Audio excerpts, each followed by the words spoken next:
The content of this channel is for mature audiences. Parental discretion is advised.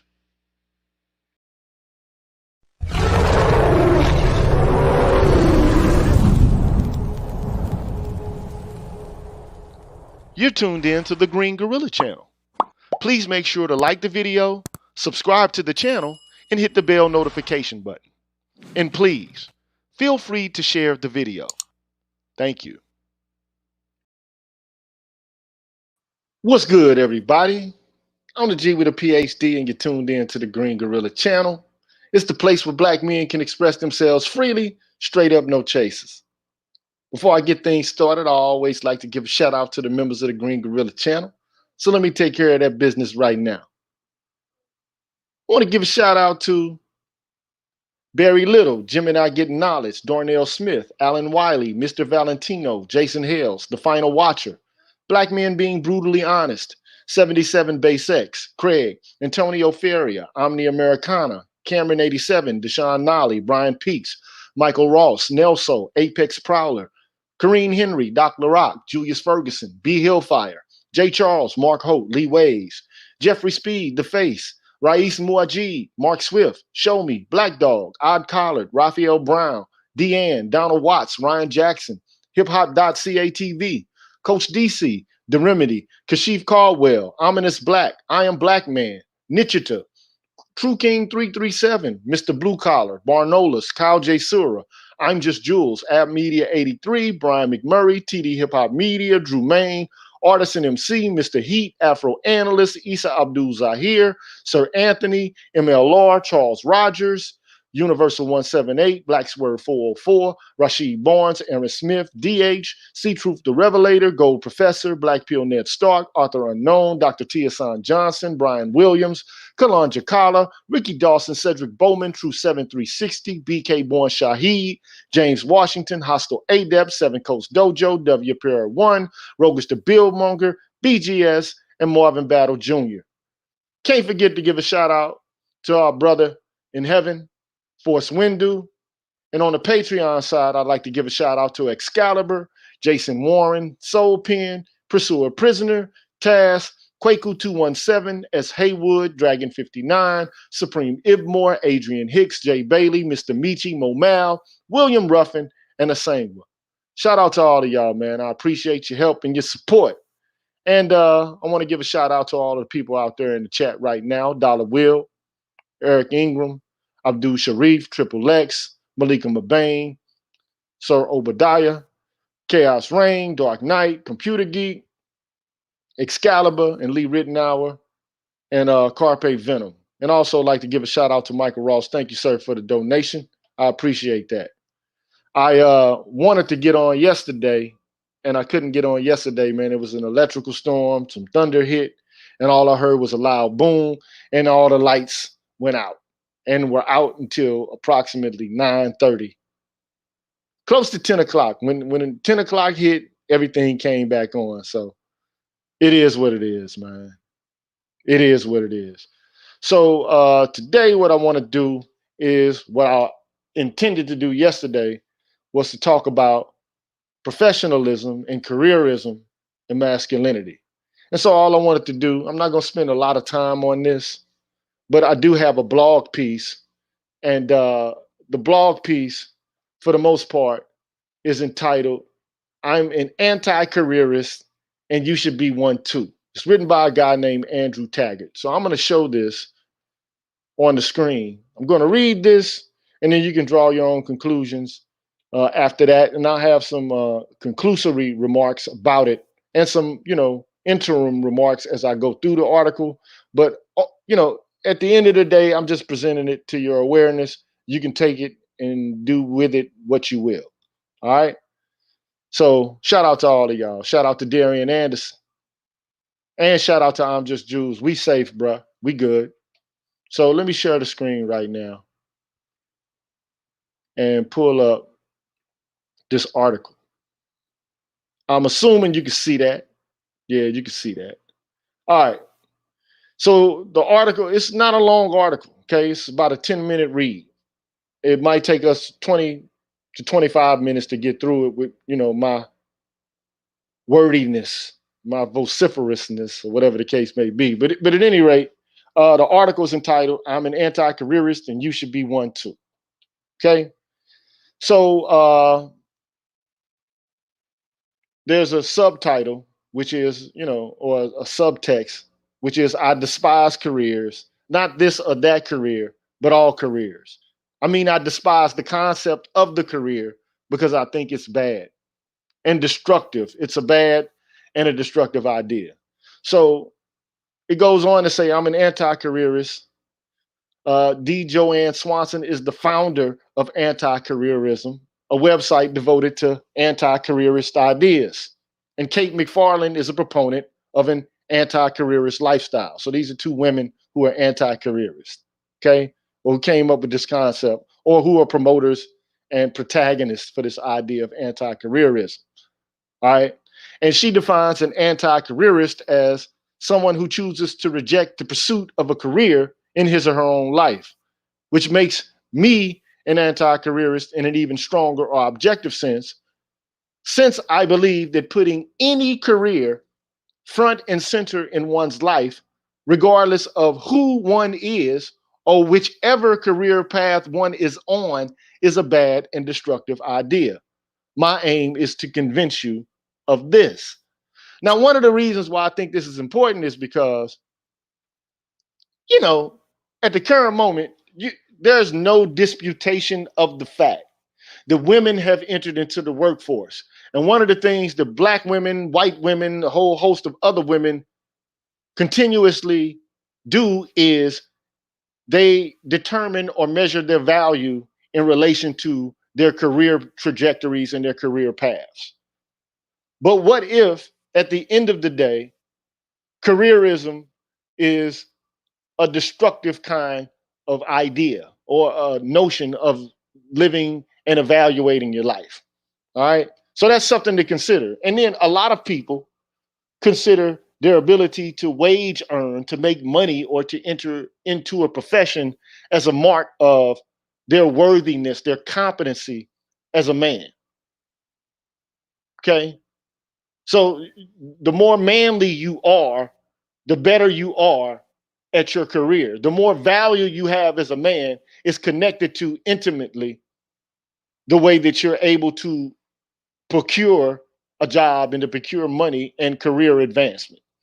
Okay. So it's just something to consider, something to think about. All right.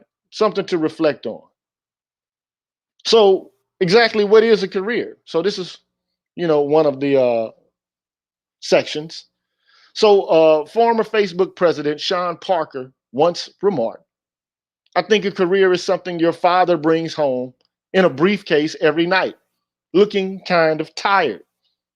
The sentiment I agree with, but as a definition, it remains fuzzy. It's good, therefore, to become clearer first about what I'm going to vehemently attack. So, the next section, with a paragraph, he says, look, a career is not reducible to a job or to a string of jobs. So as kids, some of us had jobs. I know I had jobs. One of my first jobs was in Chicago at Jewel Osco on 87th and King Drive, taking shopping carts, back from the parking lot into the store. That was my first official job. And then, I had also a job at a haunted house, a job as a dishwasher at a hospital. Uh, I had a whole bunch of different jobs as a kid. I was a lifeguard at one point. Uh, I worked at the fudgery, singing songs and making candy. I had a whole bunch of different jobs. Okay, so anyway, a career is not reducible to a job. And a job can be partly understood, as Robert Bellah and others put it, as a way of making money and making a living. But rightly, we didn't think that these were the start of our careers. No, a career is some kind of ongoing relationship we have with paid work or with a melange of unpaid and paid work. But what kind of relationship is that? So, in their insightful book, Habits of the Heart, Individualism and Commitment in American Life, Robert Bellah and others define a career as work that traces one's progress through life by achievement and advancement in an occupation. So this definition gets lots of things right. The centrality of work in one's life, the importance of work progress, and the key milestones marked out by work achievements and advancements. It also, by implication, gets right the idea that if one leaves finance and goes into technology, then one left behind one career for the sake of another. But the book, which was originally published in 1985, couldn't have foreseen the rise of freelancing and the free agency of portfolioist, someone who, being a product of the 21st century, takes inspiration from these other disciplines to create an adaptable, diversified, and personal career. This is the customized, not the standardized career. The portfolioist may belong to no set industry or occupation, yet somehow she takes what she's doing to be all of a piece with the portfolio career of her devising. Okay. So how can we craft that, how can we craft a definition that combines career 1.0, that of the mid-century organization man loyal to a single corporation, with career 2.0, the neoliberal free agent?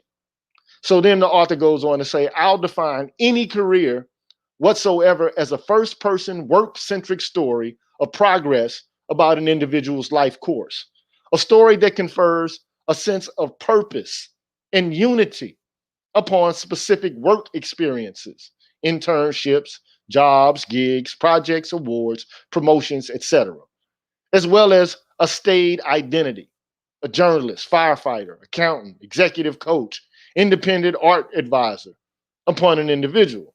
So the aim of the career, and therefore of the careerist life, is work success. So that's, that's what a career is. A first person work centric story of progress about your life related to the work that you do, and an identity that you have related to that work. Okay, that's your life. Okay, and how you mark your progress in your life. Okay, so an example of career 1.0 might help. Okay, and he goes into talking about the university and how they promote the idea and the life of a careerist or careerism. All right. So for a while, universities have basically been breeders of careerists. To see this, only think of career counselors, career resource centers, career placement, and advancement centers.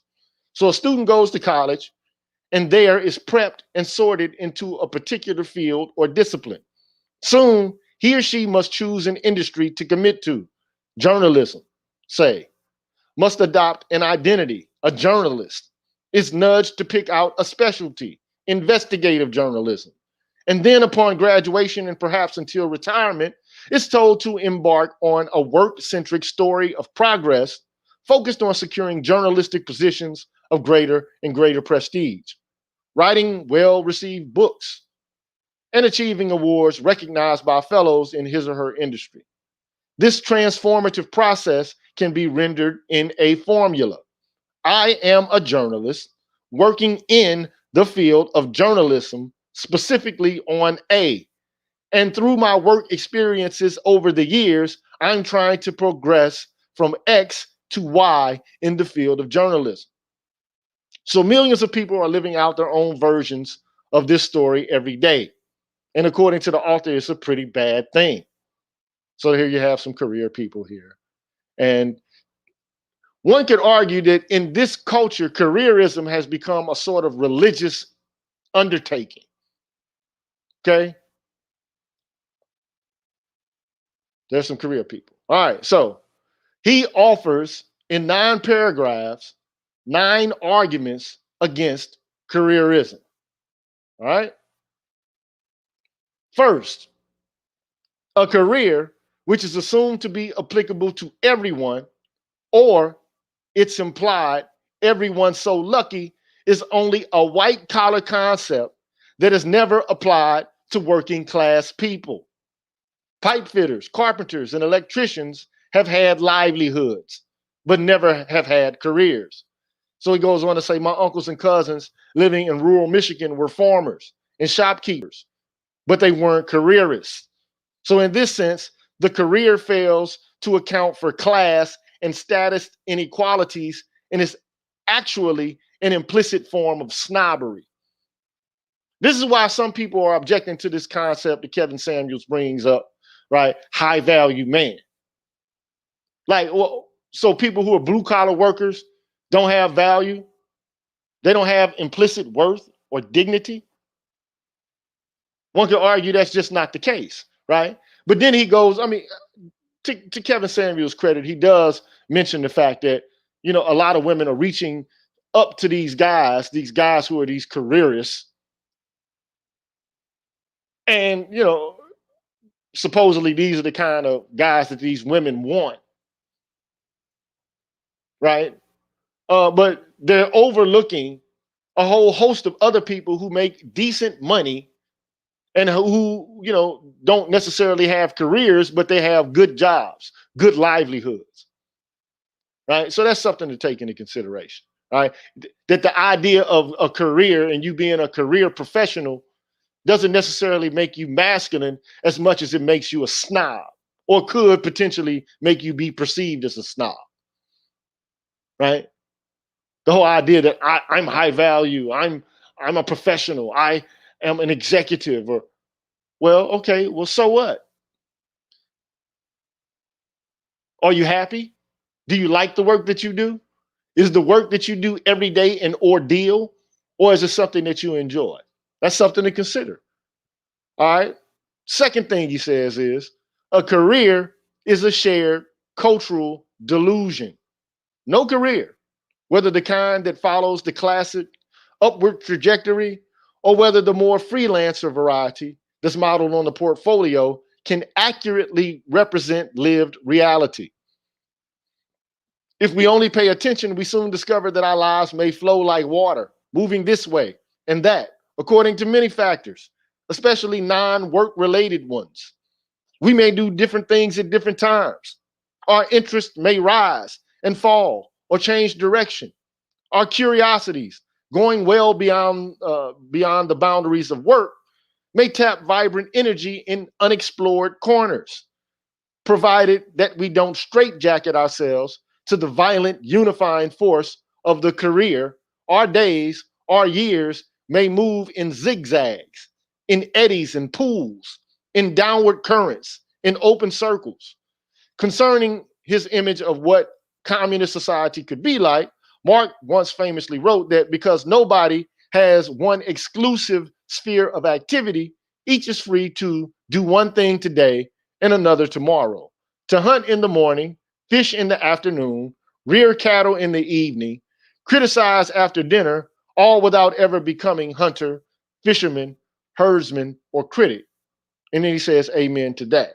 But I mean, I think the idea being espoused here is that, you know, this whole concept of careerism is not an accurate rendition of what your life is actually like anyway, because some things you have interest in for one moment and then you pull back from it. And then you find something else that interests you and you put your energy and your effort into it. It's not like you just have this single monolithic trajectory on which you're going to pattern your entire life. Some people find these, you know, callings or these vocations, but most people don't. Most people don't. But, you know, I digress. The third argument he makes is that careers are ruses. From an early age, children are indoctrinated into the shared delusion centered on what they want to be when they grow up. They're plugged into institutionalized education for 17 plus years. They're saddled with student loan debt after they graduate from college, professional school, or graduate school. They're shoehorned into an exclusive sphere of activity, and ultimately, they're corralled into being wage slaves for the rest of their lives. The justification for all of this being that it was in the service of their having careers. It's worse than a sorry briefcase. It's a, as he says, a shitty deal, right? So everybody's forcing you into a career, this specialized mode of activity that you're going to be spending most of the productive years of your life. You got to think, when you wake up and you go into your job or your career, whatever that may be, you're spending most of the productive time of your life. I guarantee you, there's nothing that you do as much as the career you have chosen. You spend 8 hours a day, 5 days a week, and sometimes more, depending upon what career you've chosen. But you spend most of the productive time of your life in that career. And most often, look, it's not very rewarding, some of these jobs. I got a lot of friends, man, who are in professional careers. And many of them are unhappy with the work they're doing. They're not happy at their level of advancement within their careers. They feel like they've hit glass ceilings. They feel like they're not, the input that they want to have is not actually acknowledged and not regarded in high esteem. They feel like they've hit the glass ceiling, a dead end, and that they're just, going through steps. And the work that they're providing or performing is not all that rewarding. But, I digress. Fourth, the career instills in the careerist undue self-importance. And I think this is very true. I am the center of my story. I hustle and use you to get ahead. I should take credit for what I've done. And so in me, there is always, as the late philosopher Bernard Williams so aptly put it, one thought too many. I am not, for instance, simply kind in an intuitive, immediate way. I treat you with kindness because I have the thought about my being a kind person. Doctoring a verb is a fine thing, but caring for a patient because one has the self-important thought that one is a doctor on an upward trajectory is not. Wisely, the Tao Te Ching, Laozi writes, that the Taoist sage involves herself in creating, yet not possessing, working, yet not taking credit. Work is done, then forgotten. Now that's a Taoist idea, an Asian philosophical position. So a career recorded and ever updated in a CV or resume will not let us forget what we've done. Each project or product, not a gift, becomes grist for a pretentious obituary to be written about us some decades later. So a lot of people feel puffed up and very egoistic about their careers. But my question is this really manly? Is this is this really masculine? It's just a question. All right. Anyway, fifth, careers require that we be transformed into professionals. And professionalism is just such a terrible thing. The professional attitude is distant, stiff, effective, and most of all, frigid.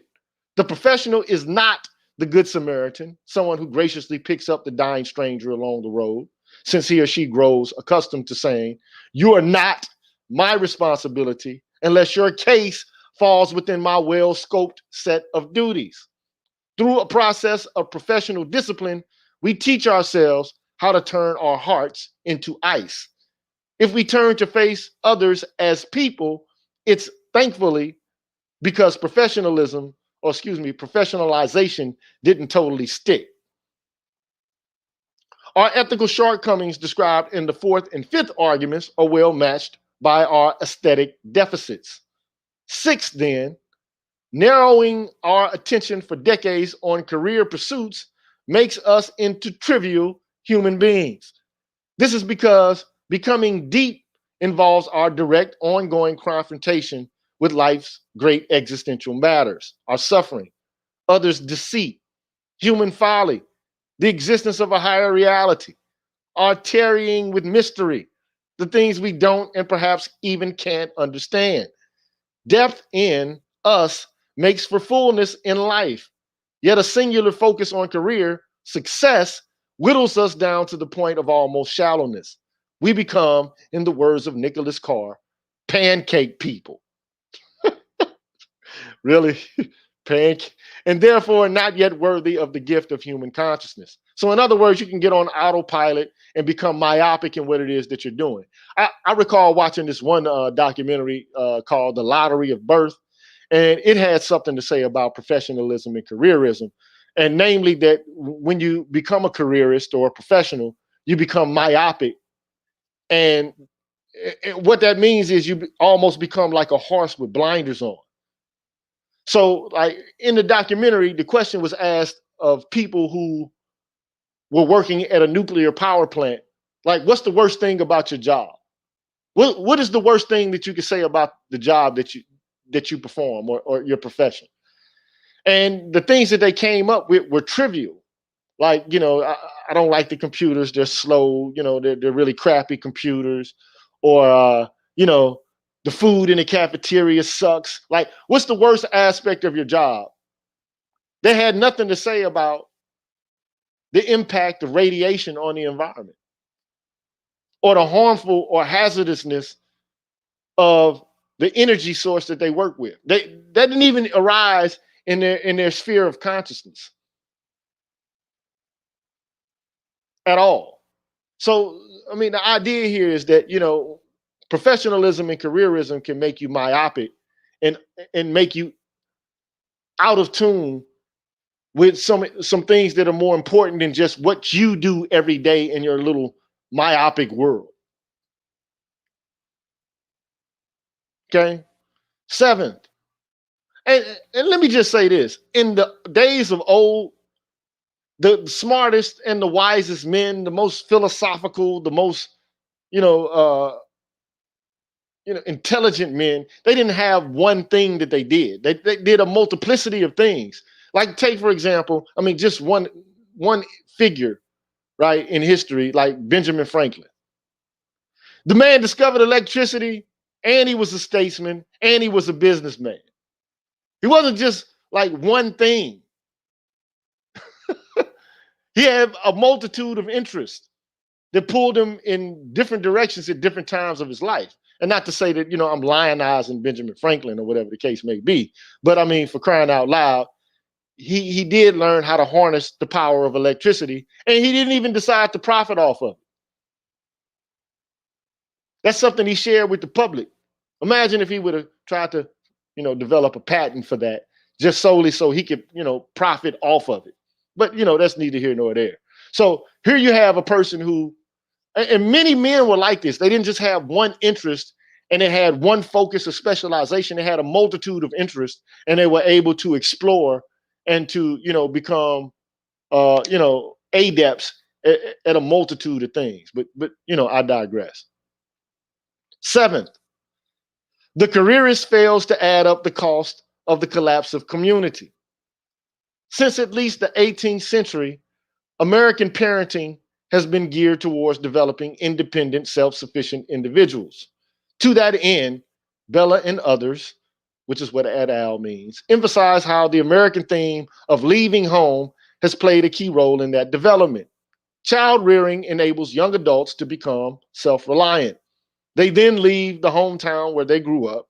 They get some kind of professional education, and they spend their lives trying to make their mark on the world via work. If, in this educational schema, self-sufficiency is the tree trunk and leaving home the branches, then the career is the blooming flower. Yet, the untold cost of this rugged independence is the sense of uprootedness, the destruction of the intergenerational bonds of family. The rural small town life anchored in religious belief is largely gone. The unaccounted for rise of anxiety and the deep unexpressed loneliness of the solitary individual living in New York City without anyone but herself and tenuous professional connections to rely upon. So this is one of the things, I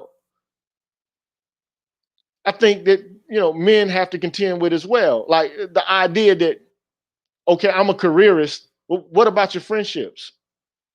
What about your, intimate partner relationships? What about your relationships with your family? If all that is important is your career, your work, your professionalization, well, what room does that leave for anything else?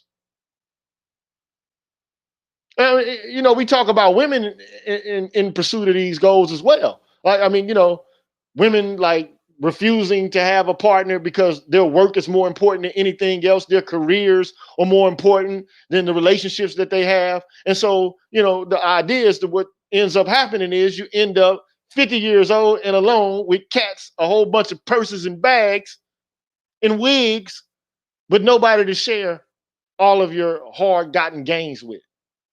So really, what was the gain at all? But other than to make you feel important. So that's why I asked the question, is this masculine? Is this actually, what is the measure of a man? His career? It's just something I'm asking. It's up for you to answer the question. I'm not here to provide the answer, just to provide, the background for you to, ask these questions. Eighth, having a career is a pale substitute for what Nietzsche, and he's talking about Friedrich Nietzsche, the philosopher, a pale substitute for what Nietzsche once called death of God, the death of God, the loss of a culturally shared understanding of a transcendent dimension existing beyond our ordinary daily affairs.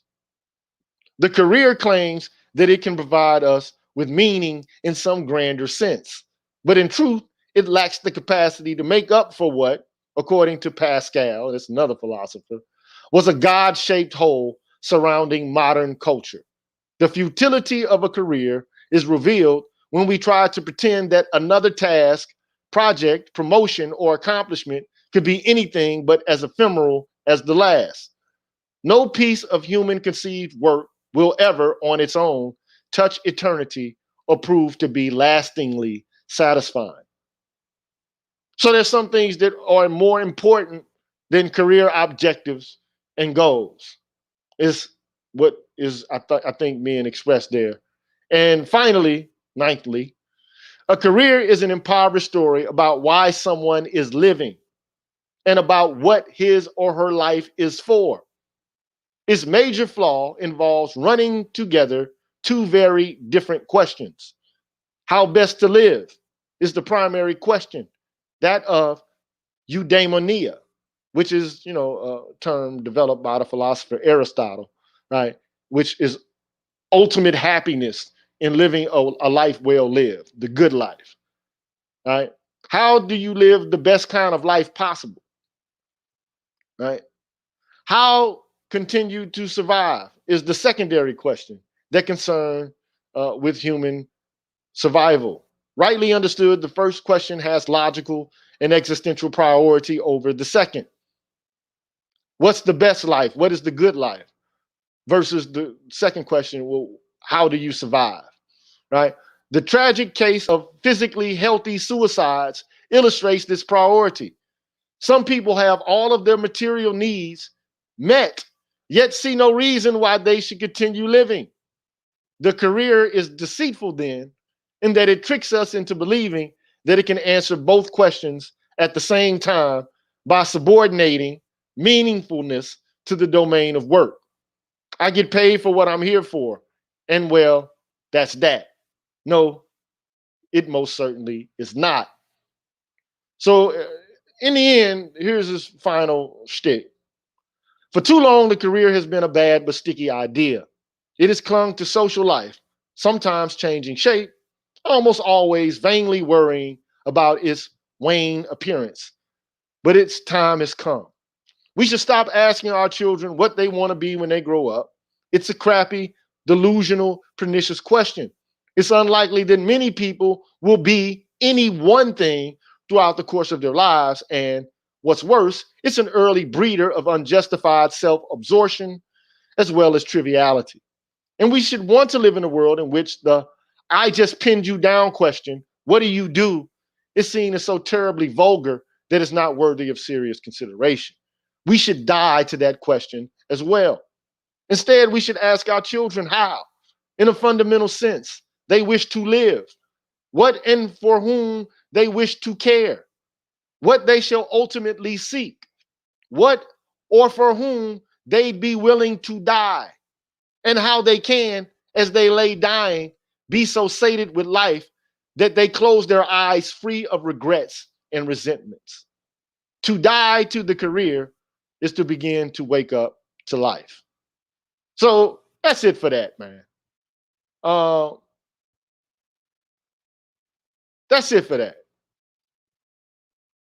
I want to know what you think about it. And let me just throw another piece on this. I've shown you this article before. So, some of the most important questions are like, what is the thing that you want to do the most?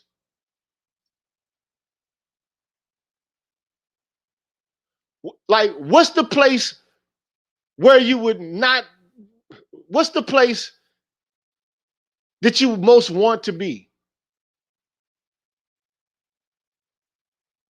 Who is the person that you want to be there with you?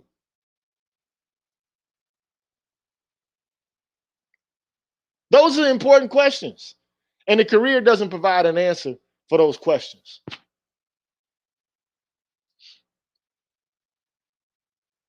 And this has, I see one brother here says that the foundation high value doesn't have anything to do with women. And I don't think it does either. But the question is, just because you have a career or a profession, does that make you actually someone who is of high value? In what sense? Yeah, a lot of people who have a lot of careers, but they're not happy in those careers.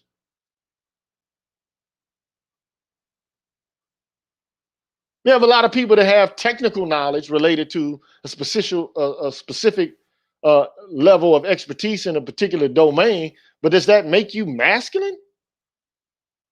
Like, what does that have to do with masculinity at all? It's just a question. And this is abstract. This has nothing to do with me going off on women or, sassing back and talking slick to women. This is just a question about this whole concept of my career makes me manly. Who would you rather be with? What place would you most want to be? At the end of the day, your career is not something that you're going to be worried about while you're on your deathbed. How do you enjoy life to the fullest? Is it about promotions and advances within your career and being able to sit at a bar and tell a group of people, well, I do such and such. I'm this. I'm that. I have a PhD. I mean, you hear women say this shit on Kevin Samuel's show all the time. Who are you? Well, I have a PhD. So what? Who gives a damn? And I can understand the mentality. Or, I'm a doctor. Or, I'm a systems analyst. I'm a veterinarian. I'm an oncologist. I'm a cardiologist. I'm a nurse. So what? Are you happy? Are you living a life that is the most rewarding? These are existential questions.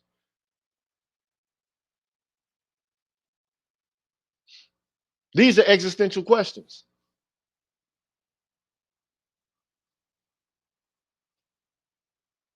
So I've left a link in the, I'll leave the link again just in case somebody per chance would like to join me and have a conversation about this. What's up, Prophet of Thought? What's good with you, bro? Hi, what's good with you, man? Glad to see you here today. Thank you, Rasheed Barnes, for your donation. Thank you, Prophet of Thought, for your donation. It's good to see you.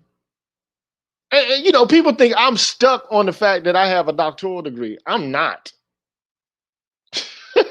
You can best believe it. I definitely am not. But at any rate, I'm gonna take a quick commercial break and I'll be right back. And when I come back, I'm gonna show you something else related to Black men and careerism, and whether or not careerism is actually leading to eudaimonia or an overall sense of well-being and happiness for them. I'll be right back.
All right, man. We back at the Green Gorilla channel. I got a guest. His name is Dollar Will. What's up, Dollar Will? How you doing, bro? Hey, what's happening? What's happening, brother? Can you hear me fine? I can hear you perfectly. Oh man, I think this is a very timely subject, man, especially for black men in America that wrestle with this status thing and career thing. It started I would say one of my early encounters with it was when I was around 23 years old, and let's see, I had a media job with one of like major 3-letter alphabet media companies. And later on, fast forward, I got to 30 and I, bought my first little house and whatever in Prince George's County. And so I used to like drive to better neighborhoods just to like, see what's next. And then also outside of the place where we worked was a hot dog stand. And at this time, this was before they had like the food trucks we got right now. You go back in the 80s, that wasn't really happening. So the whole thing then was to get a spot and put your food cart. And it got to be like a big deal in DC when it came out how much money those guys was making with the food carts. They was making 6 figures in the 80s. Right. And I'm in my little so-called high status job that people would think is high status, and other people going to work in there with suits and ties and all this stuff on, and they barely busting 40,000. Right.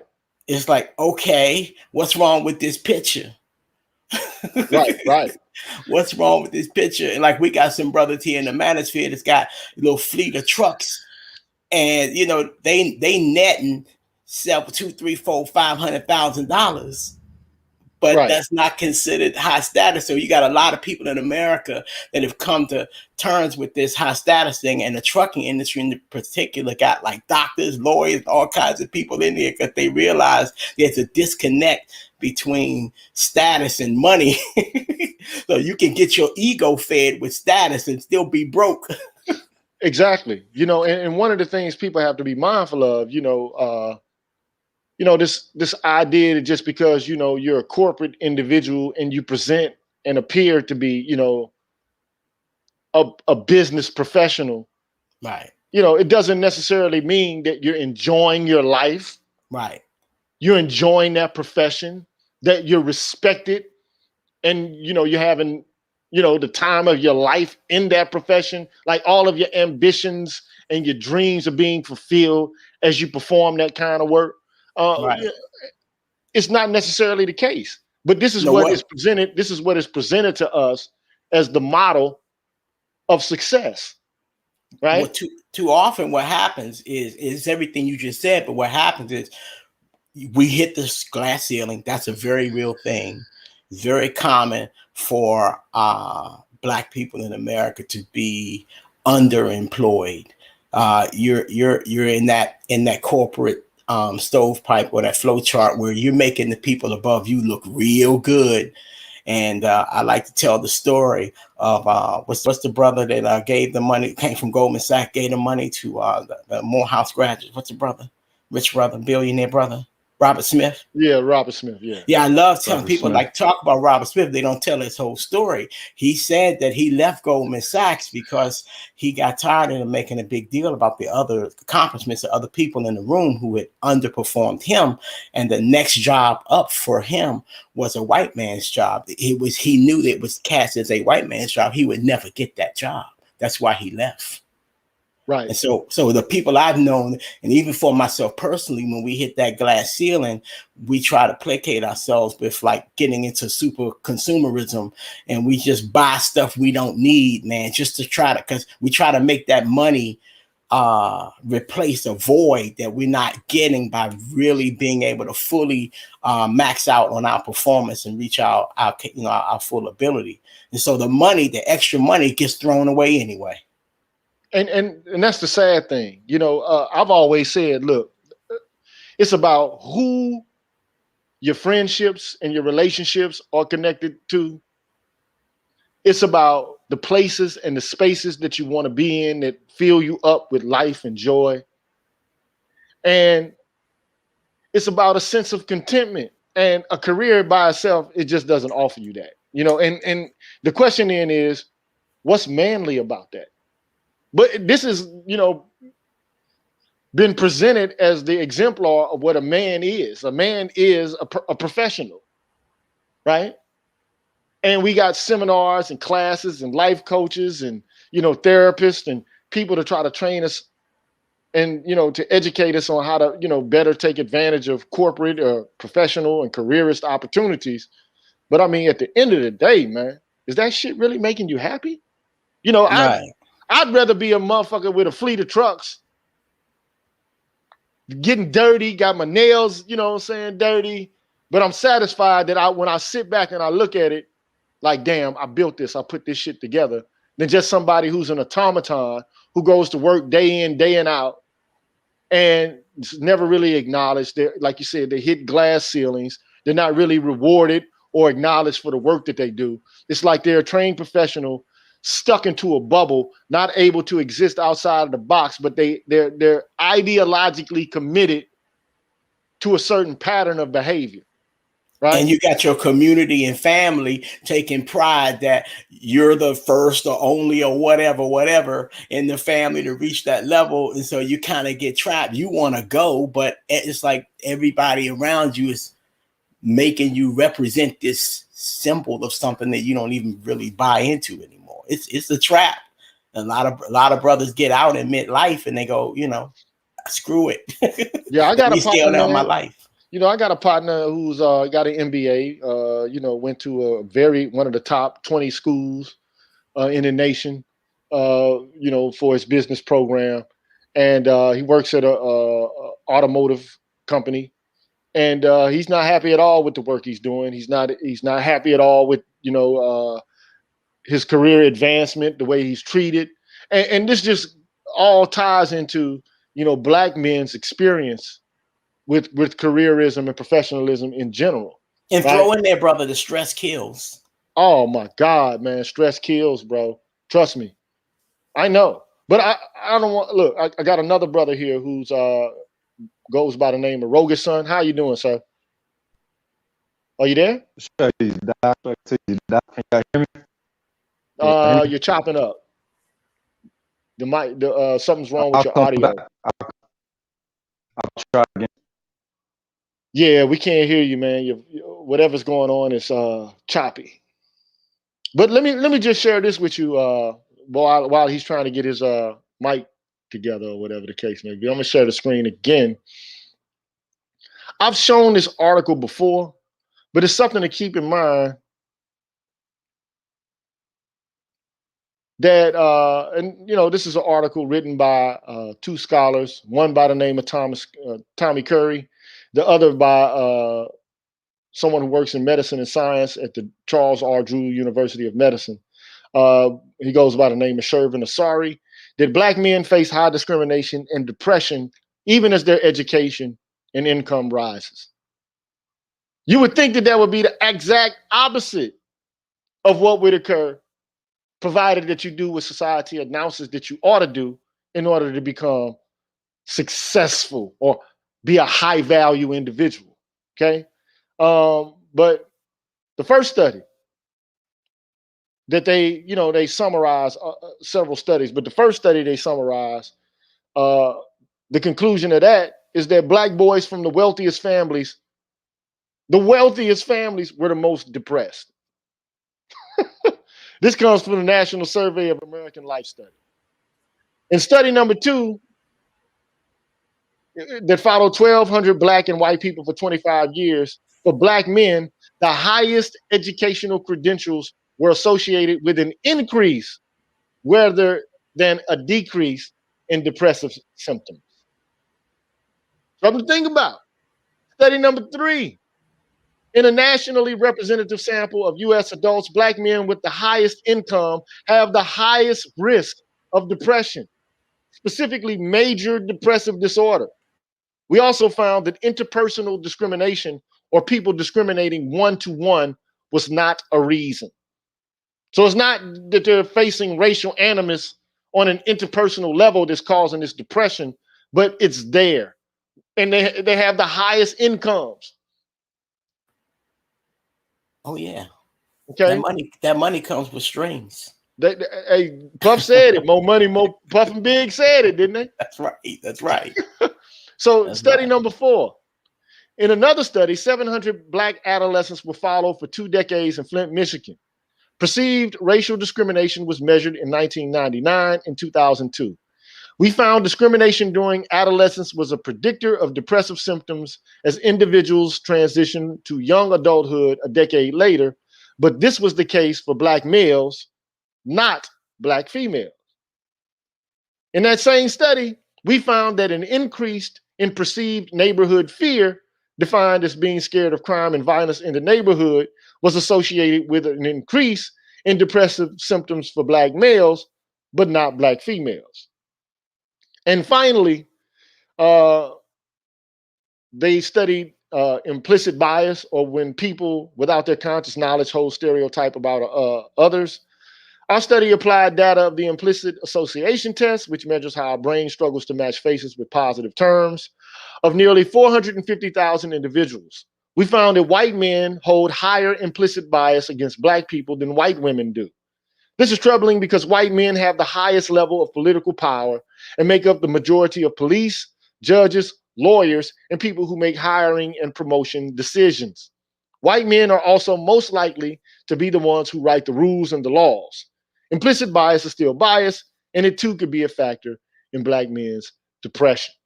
And so, so the higher, so-called higher value you have can also translate into higher depression and a lower sense of well-being. I'm just Jules. Welcome to the show, my brother. How you doing?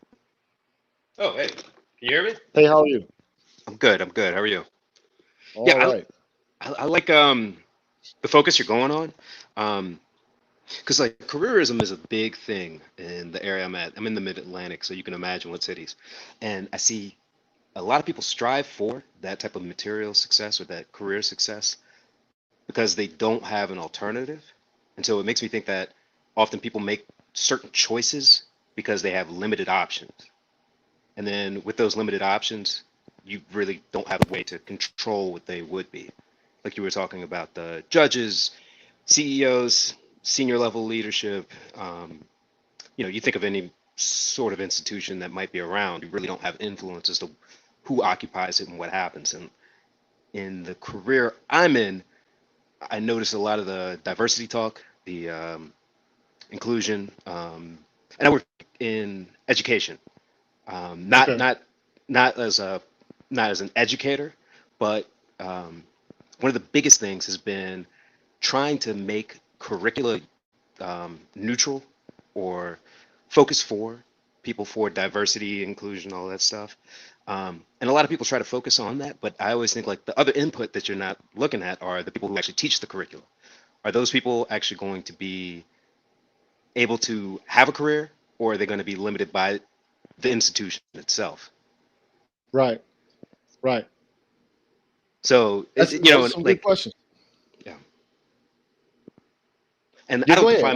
I don't define myself by my career, but I realize it gives me opportunities to do other things. Like I have things outside of it that allow me to express myself, to do good, well, a limited amount of good in the world.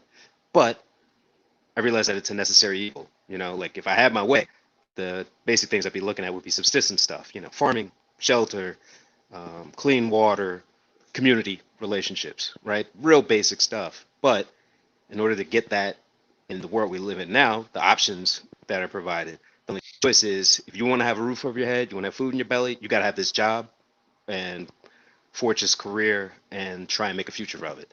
And then try and find meaning in that.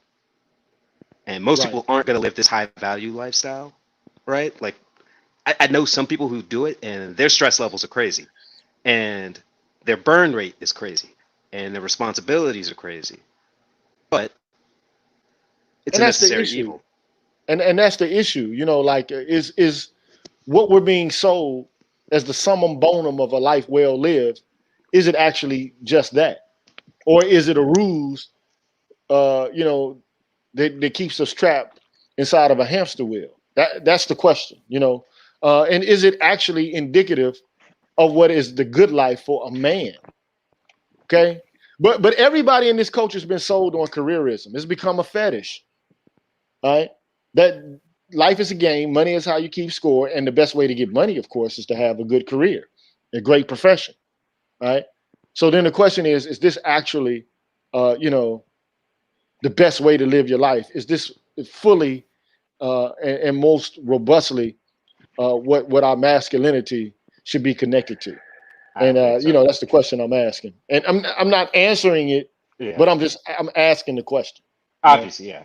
And I think I've known some people who find a lot of satisfaction in pursuit of a career, but I've also known people who've done it worked so hard that they wind up with serious health problems, strokes, heart disease, and they're in their 40s, 50s, and you burn the candle at both ends to try and be this super productive person. And what does it get you?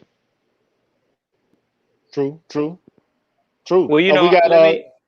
yeah, Hey, Ian. But before you go in, there's a brother, Rogish son, who tried to chime in earlier, and It's all yeah, I good. want to see It's what all I want to good. see what he has to say. Go ahead, brother. Respect, Doc. Respect, respect. One thing when it comes to the whole career path, as one who didn't take one, you know what I'm saying, from the gate, like a lot of people, they get out of high school, go right into college, y'all know what y'all want to do, you pursue that path. And you know what I'm saying, it's to me, it's on some cookie cutter shit on the outside looking in, you know what I'm talking about? Because everyone typically, you know what I'm saying, you get the same goals, whatever there is in college, the same degrees, whatever. But the thing is there a life of fulfill? How much does life fulfillment mean to one's in an aspect of their masculinity? Is it masculine if it's just a matter of doing a task that simply that becomes mundane, where you can get complacent with it. You don't have to put no you know what I'm saying, involvement whatsoever You can once do you it get good at it. unthinkingly. Yeah, Yeah, you can do yeah, it unthinkingly. yeah. Like So you get on how automatic pilot with it. right, and that's often the case. You know what I'm saying? And I've met a lot of doctors in this. I'm a rehab therapist, so you know what I'm saying, you interact with a lot of chiropractors and physical therapists and all this. And I don't see a lot of genuine happiness out of them. I see a lot of success. I see loads of success, but in an aspect of having a conversation with them and being able to, okay, get a hint of happiness from them, you don't get that. You don't Right. get that. So, but I think that's because a lot of people buy into the American dream, and that's what that dream is supposed to get you. The dream is supposed to get you, you know what I'm saying, your manhood. And once you accomplish that, boom, you're there. I mean, I think that's what draws other folks from around the world here. But You if know what you're I'm not saying? happy, is that successful? But growing up as a kid, didn't it seem like manhood came with a certain element of lack of happiness? You know what I'm Well, saying? Especially in the black community, you know what I'm saying? is happiness required to be successful? Like I know plenty, It's- plenty of people who are proud of what they do, but they're not. They might be, they might not be happy. Like if you finish your job for the day, accomplish something, um, you might be proud of that, but that doesn't necessarily mean that you're happy. That sense of elation, but you got something Let me. done. Hey, well, let me chime in for a second. So I think that to some degree, um, the fact that we expect that our jobs to give us happiness, that expectation is part of the problem in itself. Because who said that our job, one way or the other, with or without a job, should lead to happiness? Who said that job satisfaction should be an aspect of happiness per se? I mean, based on the historical precedent, based on what human beings have done to survive, I'm not necessarily so sure that us in our job, contributing to the society as a whole. I don't think it ever was connected to happiness. And I think that's one point. And I think maybe we might be expecting too much one way or the other with But the regard to that. culture of the American dream was exactly a marketing employee for that. The motherfuckers was selling happiness, cuz. Yeah, but I think your point is points out the difference between a job and a career. I don't expect to be happy at my job. I do expect to be happy and fulfilled in my career. Really? But here's the deal. Mm. So look, I always go back to philosophy, right? So there's this Danish philosopher. His name is Soren Kierkegaard, right? And he said that you got stages of development that human beings can express across a range to determine whether or not they're actually being authentic and that they actually can achieve what the Greeks call eudaimonia, which is happiness. Because at the end of the day, the idea is that your life, you only get one, right? Mhm. So why waste time doing things that don't allow you, to live the best kind of life you possibly can and to have a sense of contentment and enjoyment, because you only get one. And when you look back at it, you have to ask yourself a set of questions like, did I do what made me happy genuinely? And the idea that, I have to endure, a certain amount of drudgery in order to subsist, I get that. Okay. But look, we live in an advanced culture and society where there's plenty everywhere. Okay. And not to say that just because there's plenty, that means I have an entitlement to it. But I mean, one could argue even like the value that we put on labor is a farce in this culture to some extent. It's like, come on, man. Like, dude, You said it's a who? farce. Well, who's more happy? Who is more happy? The bushman who lives in like this non-industrialized culture where all he has to do is get up, fish, catch some food. He comes back, he ain't got to worry about a light bill, gas bill, electric bill. Ain't got to worry about a car note, house note, none of that. He can build his house. He needs water, he can go to the water source. Of course, it may be, shortages related to the rigors of the environment. But like, who's living the less stressful life? The person who can go get what he needs from nature and to get all that he needs for subsistence, and then he can just sit back and chill and have leisure time and to do what he wants, or the person Doc, one the differential here is that one is doing for self, and the other, in terms of career and or job, you're doing for other people for their satisfaction. And I think the bushman is doing for other people too. What you talking about? I've been around the world a couple of times, and you go to so-called poor places, it's 15 to a hut. Everybody up in that bitch with Velveeta. You know what I'm talking about? They smiling, they look poor comparison to how we live over here, but they got some genuine joy. Every last one of they po ass. Okay. Okay. That's to my next point. My next point is just like in the case of Dave Chappelle. Dave Chappelle experienced a situation where he was in cultural isolation.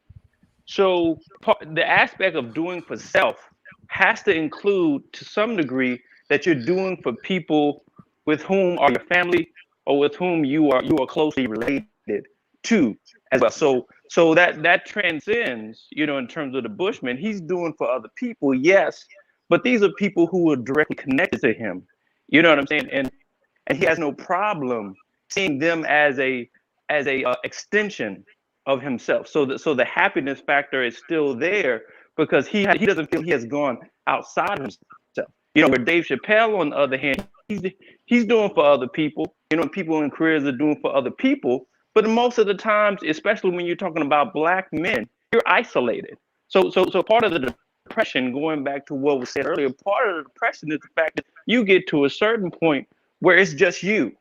You know what I'm saying? So part of your happiness is the fact that you don't have nobody around you, who are an extension of you, either other, i.e. other Black men, at least in the same position. I have a question about the isolation. What are we isolated from? Say again? What are we isolated from? You know what? I just said what we isolated from. I said we're isolated from our own family, our own Black brothers, who again are not, majorly on those levels. That's what I said. I said the culture. There's a movie from the 70s. Oh. We're not, but yeah, we are. How? Yeah, we are. Yeah, we are. I just gave the example, brother. In other words, does it matter if the guy lives next to you? I mean, we're in a telecommunication airway. You're literally just another phone call, email, or FaceTime away. Okay, if you consider that connection to other people and not a sense of isolation, hey, That's on you. For me, I mean, you that's know, not it's isolation. well, Isolation for means what? me, What does the word that's isolation mean? your opinion. That's your opinion. That's not But for my me, opinion because they that's have Hey, a what yo, it yo, is. yo, definition. yo. Hey, It look. is your opinion. We gonna But we gonna keep it cool. no, yeah, All it's right. cool. But So let me Cool, but further finish there's a your thoughts, elaborate. Ian, and definition. I'm gonna get to that No, but NIGGA. he asked me a question directly. So let me further elaborate. That's just like for me, you know, and my ex-wife and my kids. The idea, you know, that I have a connection with my kids through email and through phone calls, you know, as opposed to being in the home with my kids, I was isolated. You know what I'm saying? There's been a normalization, maybe to some Facts. degree, that emails and phone calls are, you know, are not part of isolation. But that's just me. That's not good enough So, for me to so what is? So why was say better. why was you isolated? I mean, I can't go through a psychoanalyst So situation, but let me express what I think Ian means, and you tell me, Ian, if you think I'm wrong with trying to rehash your thoughts. Okay, so let's say, for example, I get a PhD in philosophy, right? uh, Typically, when I'm in pursuit of this degree, I'm going to be the only black male in the space, so I'm going to have to interact all day. I can't interact with my niggas and smoke cigars. Okay. Yeah, because you got to I'm remember. just saying. So what I'm saying is, yes, I'm going to be with some people That is Well, we who isolation. are guys. wigger. Okay. yes. And see, this is the fact of the matter. Even in the military, I'm still gonna hang with my niggas, drink liquor, and still smoke cigars because those are my peepaws. I will make time for which I can travel before I even get through the psychobabble. Because the problem is this. It's like I just told a female friend of mine when she told me she's 5'11", 190. I God said, damn. hey, you gotta lose that. And she's like, how would you feel if I told you you gotta lose weight? I work out. I said, it's amazing how I'm in better shape than most people. And I was a month in bed with COVID, and I'm recovering from foot and ankle surgery, and I'm in better shape than most people. I said, you're talking to a guy who wrestled and been through weight classes. If I needed to make a weight, I would stop eating to the same level that I would eat so I could cut the calories, and I would still work out vigorous. So you're talking. That's a good analogy. But listen to your point, Gigi. You know that was a proper summation of what I was saying, and then we have to look at the aspect here that black men looking in, you know, in terms of career from the outside into a wider, greater, wider culture. White people, right? They have jobs, but they are not on the job psychologically. The implications of them being on the job is different from a black man. Most of the time, they might be doing a job, but at the same time, they feel because of the fact that most of the time this is a white or a white dominated profession, a white dominated job. Most of the time, they feel that it's a cake ride most of the time anyway. You know what I'm saying? It's not that they feel it; it's just that it's already set up for them. They don't even have to think about it like that. Right. They don't think about it. They don't feel that they've even left the house when they go to their fucking job. You feel what I'm saying? All But right, now hold up. Don't however, romanticize it for them. but however, however, the article belies what you say here, Ian, because here you have a white guy who's writing an article in condemnation of careerism and professionalism, because even within the context of the European or Western or white culture, it has the same kind of damning effects. And, you know, white people can be just as much as assholes to each other as black folks can be, but people don't see that. I've seen it on numerous occasions where white people can't stand each other and make life difficult for each other on the GD, job. I think they're coming more from a sense of entitlement than a sense of But Hey, I yo, think Pilgrims got to when you put deal on the them, voice too, cuz I done seen Pilgrims putting on the voice, Well, turning that yeah, shit I on think for work. yeah, I think that white folks were in a lot of ways again their problems, like Karens and so on and so forth. Their depression is based on the fact that they can't completely dominate and have everything their way. I think that's a separate supposition between a black man, not really feeling like he fits in culturally, in the environment that he's in. But what I'd be interested in figuring out is the comparison between black men and women stress levels on, in these professions and in these Mhm. careers, so that we can get some sort of gauge on the impact that it has on one gender versus another. That would be well, interesting to me. I think I'll tell Dr. you what. William Smith has I'll tell done you one thing some about that. research on that. I'll tell you You could one thing probably about go it. by generation too. I'll tell you Go one ahead, thing. Falk. Falk. I want Falk to be able to speak. Speak because not in response to any men on the panel, but your initial reactions to this whole idea of professionalism and careerism in general. Well, depends on certain time periods and certain professions. Certain professions you have to be manly. To this day, I mean, if you want to join the military, you gotta be kind of manly. Even if you're the most feminine guy God ever created, you have to. At some point, you're gonna have to do some manly shit. Even in my current profession of law enforcement, even the women have to be. You got to be manly. You get the hell out. You got to do some shit. But I think a lot of people lost their balance between family and their career, especially when it comes in terms of black women. They've been taught in the same realm or trying to be. You can wait till later to have children, but biologically, they have a very small window of reproduction. There are not too many 40-year-old women having babies. Sorry. Yeah. I mean, so that's a good point. I mean, so the whole point of careerism, is that you have to spend an inordinate amount of time to learn the skills requisite to being a competent member in that profession or in that career. And the time that it takes for you to allocate those skills is taking time off you being able to do other things. So every time you make it, especially when it pertains to a profession, right? It's going to take time off from you doing other things.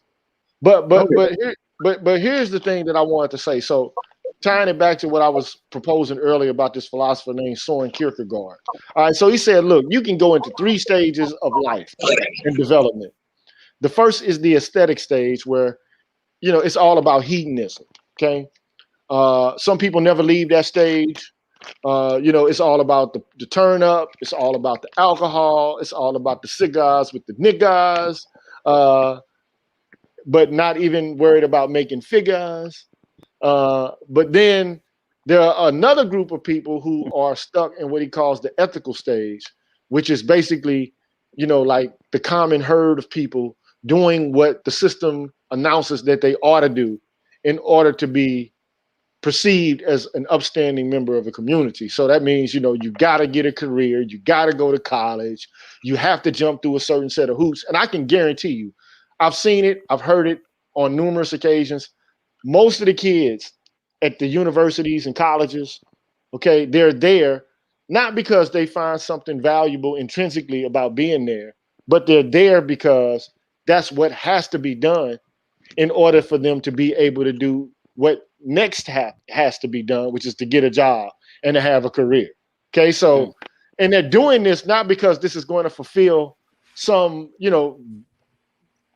great ambition that they have that's internally motivated, but it comes from external pressure. This is what you have to do in order to be an upstanding member of the community.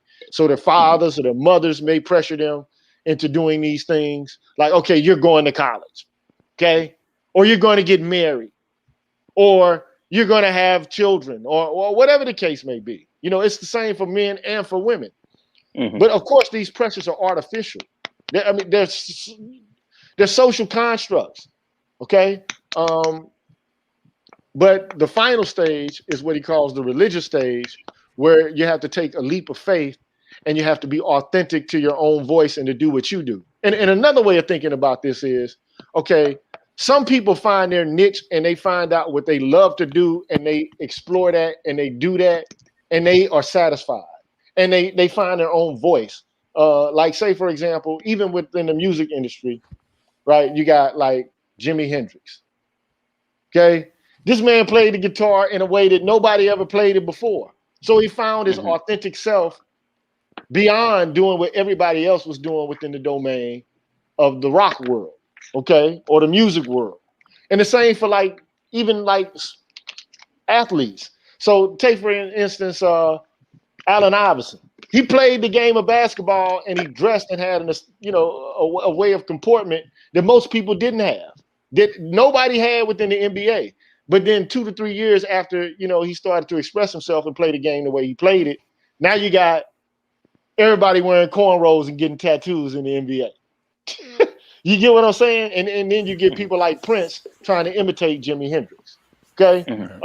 Not to say Prince is not a great entertainer, not at all. But I mean, the whole point is either you can follow your own voice and find contentment by taking a leap of faith and being authentic, or you can just mimic and Xerox and copycat what everybody else is doing.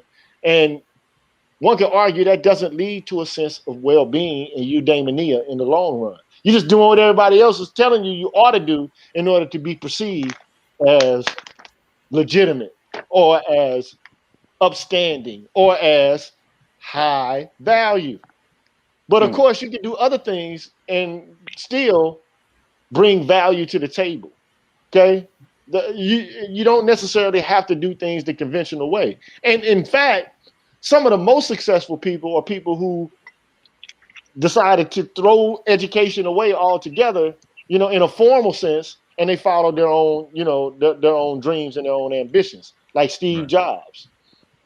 Okay? Who said, I'm tired of college. Or the guy who created Facebook, like, I'm dropping out. No, there's no longer. You can say they educated themselves differently. You know what I mean? Precisely. Yeah. So it's not all about just, doing what the system announces that you have to do. And sometimes it's about being authentic, taking a leap of faith, and doing things your way. But go ahead, my brother. Yeah, it's like society, of course, it's hierarchical and all that. And it's like a woman can go get a job or not, and her value as a woman is not tied necessarily to how big her bag is that she gets from the employment world. But a man's bag in this value in this modern construct of civilization is tied to that, and we don't like it, but it is what it is. But that doesn't mean that you're nothing if you don't meet some arbitrary standard of high value. Right now, if it starts raining into my house through my roof and my car breaks down, well, the roofer and the guy who can fix my car, he's high value. He's high value to me at that moment. At that time, hell yeah, he's high value. I don't care about that doctor or none of them other people. I need that roofer and that mechanic, There you go. It's just kind of that's all. But Kevin Samuels, I think he got taken out of. It's kind of like spun into its own thing. I mean, he is who he is, but just knowing that being around from the genesis of this when he was on BGS, we were all in the Coliseum. The whole thing is women do this and say, they want the high value man and look past the man that's their socioeconomic equal. And so Kevin was saying, you don't know nothing about that man, that high value, quote unquote, high value man. You never been with him. And if your level of feminism and independence, you don't qualify for him because you ain't willing to submit. You can't even properly, if you don't like the word submit, cooperate with the man at your level. And a man making 3 times your money ain't gonna be in no 50-50 relationship with you. So it kind of spun into this whole thing where people are saying that, or I would say the detractors of Kevin are making him the proponent of an idea that either you're high value or you don't matter, and that's never. All he's doing is presenting the standard that they Right. break themselves across. Yeah. That's all they do. They say they Bruh, look for the let standard. me He let me present just the standard, and they break themselves against his standard. let me It's just tell you beautiful. this, bruh. These women, man, I know from experience, bruh. It don't matter how much money you're making. It doesn't Correct. matter what title you have. It doesn't Right. matter what kind of position that you've gained Correct. in this culture. They're not going to respect you at all, bruh, anyway. Correct. I know this, bruh, from experience, Facts. bruh. Facts. Okay? It's like Emmett Smith found out. His wife was like, Yeah. "Why ain't you don't leave me? Hold You're the not door. paying attention to me." I mean, it happened. It happens to all of the guys at the top of the food chain as well as the guys at the bottom of the food chain. Women are going to have their way of perceiving things, and men are going to have theirs. They And some of flipped the these women, script. and some of these women, to me, they're real bratty. I'm just saying, and they are worried about things that are unimportant quite often. But so do men. Sometimes men get on some bratty shit too. But They Well, that's flipped the because script. It's a a female lot of supremacy movement now. well, It's not a that's female because equality. women throughout history have always been protected from real danger. Like, think about it. When do you see women going out there by themselves hunting? When do you Don't. see all female construction crew? Like, let me ask you something. Would you walk inside a building that was built by an all female construction crew? man, Hell no. I wouldn't look. I'm not gonna go so far as to say that I wouldn't at all. Hell no. I'll say it But I hell mean, no. I would have to be confident that those women know what the fuck they're doing. Would you Yeah. feel safe in an all female city? In a female city with an all female police department? Oh hell no. Shit, huh? Oh hell Bro, no. I feel safe you wherever feel I safe? go, though, man. I That feel SWAT safe team in was the jungle. phenomenal. I'm gonna protect myself, bro. You know what I'm saying?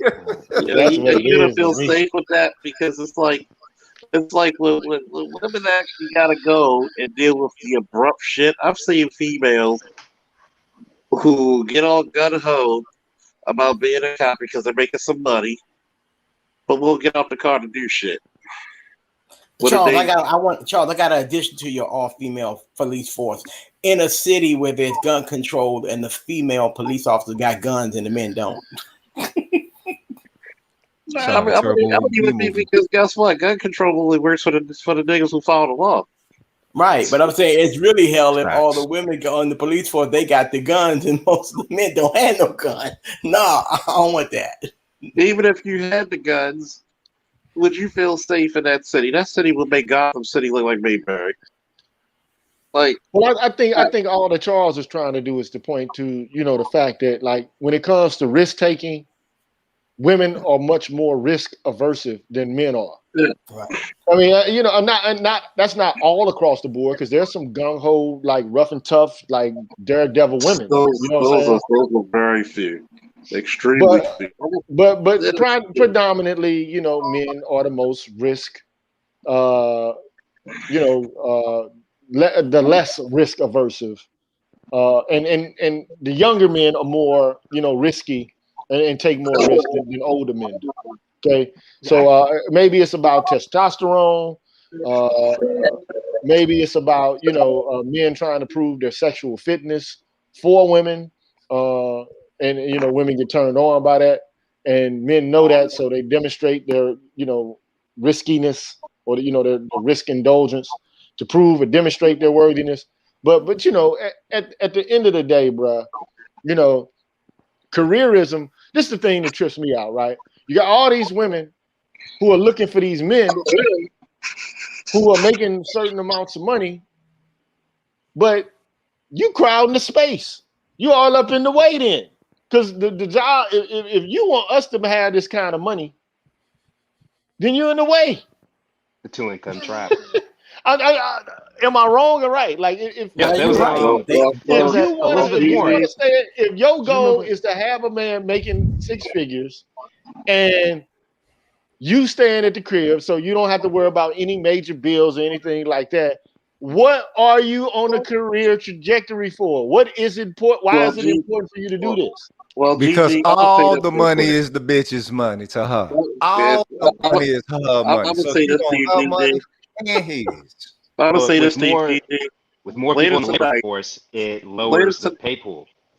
That's the thing that when Elizabeth Warren ran for president, right, her books were coming back out, and she had one called The Two Income Trap that pretty much demonstrated that as women entered the workforce, there was more labor, there was a bigger labor pool, so wages went down.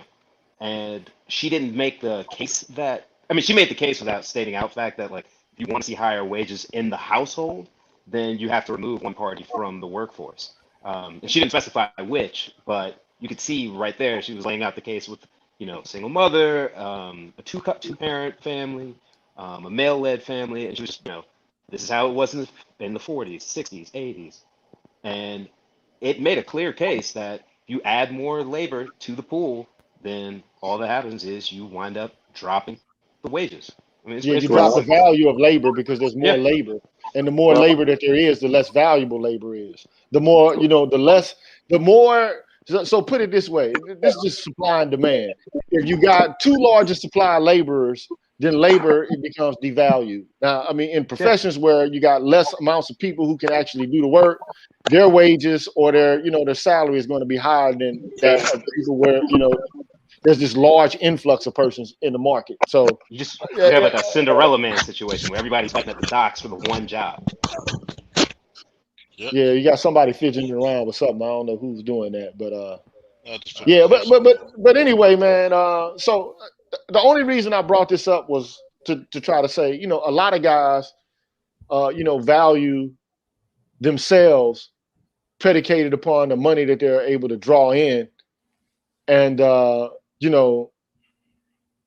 in the end, your career, your profession, first of all, might not be a source of happiness and self-fulfillment for you, for one.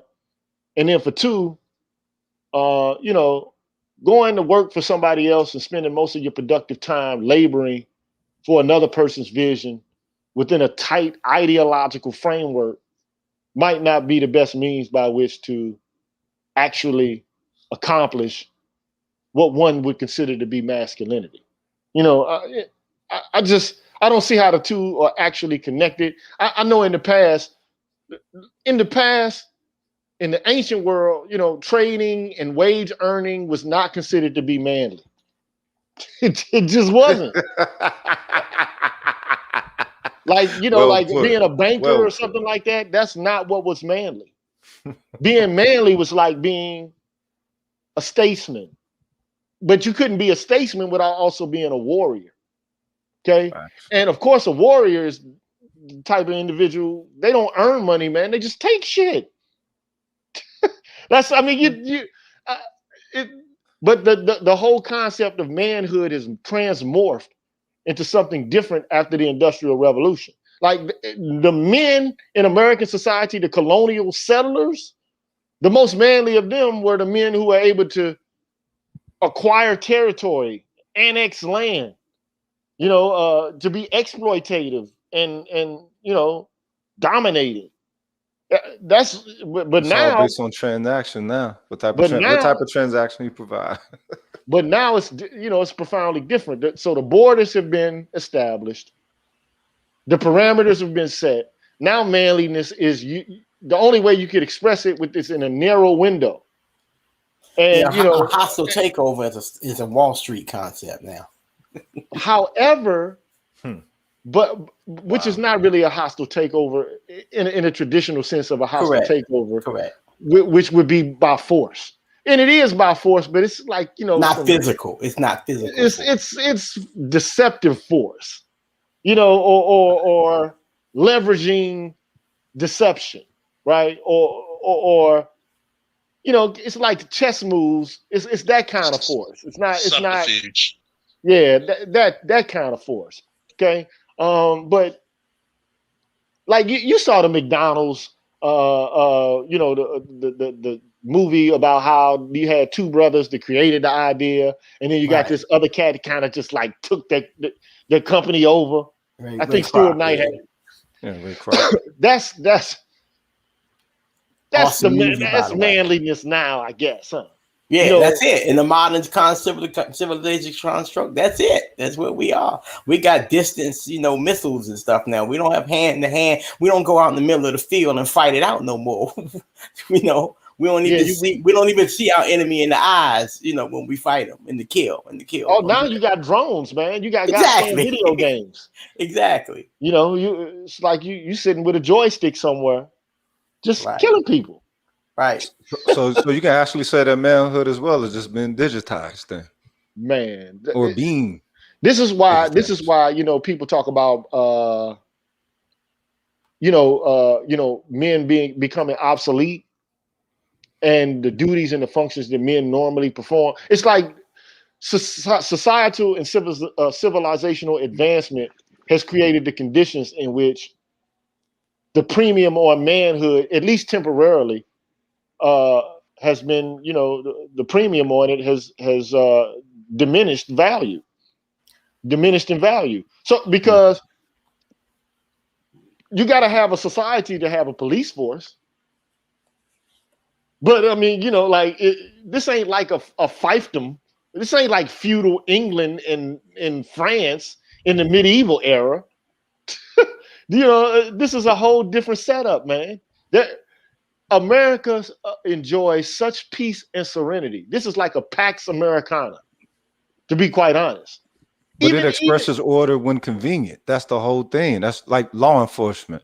They shouldn't be law enforcement. They should be peace preservers, because the whole thing is, how do you establish order? Through laws. Are laws being followed? Code. So you ain't no need to show up in the aspect of an enforcer.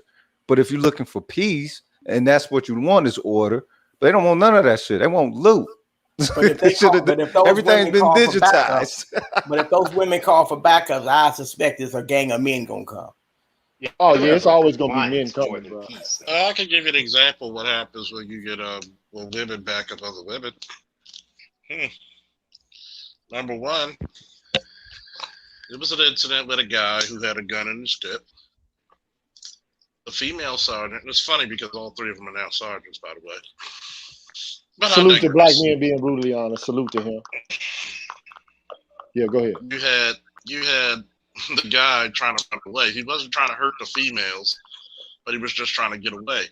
So they're trying to grab him, and he's flinging them off. They're hitting walls, cards, and the ground. Finally, Signal 13 comes out. Male also, with his nightstick, put him on the ground. And I'm like, really? Because, you know, when people say, hey, we don't need boots on the ground, we will never get rid of boots on the ground. For a simple fact that, you know, when you give a computer orders, they'll follow out the orders. They don't have no type of sympathy or anything like that. They'll just follow the orders to the T. And many a times you can't do that. So, as much as they try to say men are obsolete, men are needed, because now we're getting to these illogical terms where you got to settle the herd. Like, it's like the old thing about the older male elephant has to settle the young in heat. Male elephants like, nigga, that's not how we do this. Sit your ass down. Okay. And this is the reason why you have such a chaotic issue within the black community when it comes to young teenage or young adult men. The women wanted to say we can do it all by ourselves, but they want to call another man to play sheriff only because he's too damn big and strong for me to hit on, like I've been abusing him this whole time.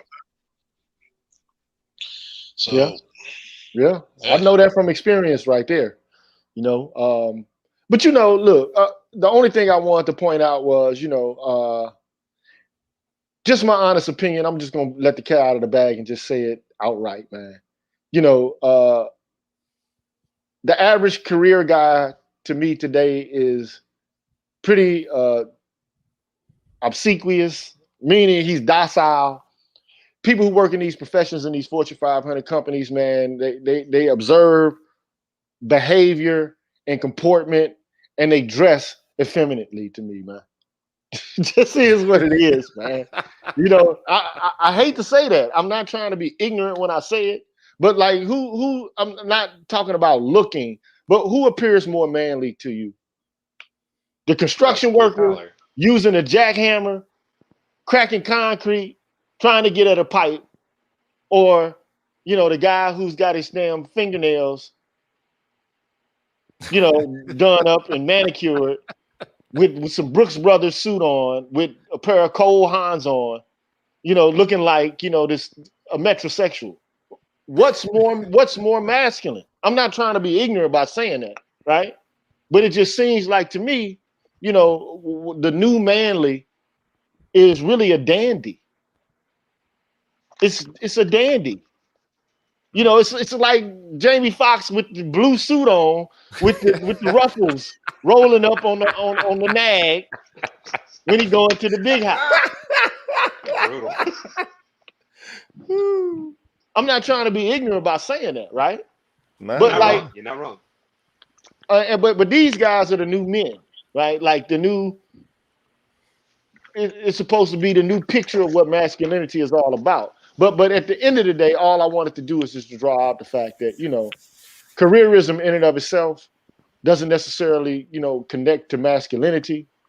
And the very ways that men can express masculinity are shrinking away from us. We're losing control on our own ability to be able to define what masculinity is and to be able to enjoy it and provide it as a service to others, because people are trying to draw boundaries and limitations on what it can be and how it should present itself and how it should appear.